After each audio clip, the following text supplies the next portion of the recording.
السلام عليكم يا وجوه الخير والخمير. اليوم في نشرة هذا المساء غادي نسافروا بين الرباط وأديس أبابا وحتى الأذربيجان. المغرب تبارك الله هاد الأيامات داير بحال داك الدري المجتهد اللي جالس في الطاولة الأولى وكل شي باغي ينقل منه، والجيران مقابلين غير نخال وتشويش.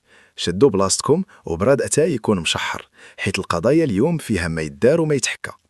نبداو بالخبير ديالنا إحسان الحفيظي اللي برد لينا الغدايد. قال لك سيدي المغرب في محاربة الإرهاب ولا مدرسة، الساروت والسدة والوعي. ومن جهة أخرى النظام في الجزائر مسكين تالف ليه الريزو، وبدل ما يحضي دارو مقابل غير كيفاش يزعزر الاستقرار. الحفيظي وضح باللي حنا كنضربوا بالمعقول وهما كيضربوا غير بالغلخاوي. تبارك الله على المخابرات ديالنا، ناعسين ومطمئنين. والمفاجأة يا سادة، مجلس الأمن عيط على الملف ديال الصحراء في شهر أبريل. البحرين الله يعمرها دار هي اللي حركت المراكد. غادي يكون نقاش حامل وطيس، والمغرب غادي كيدق مسمار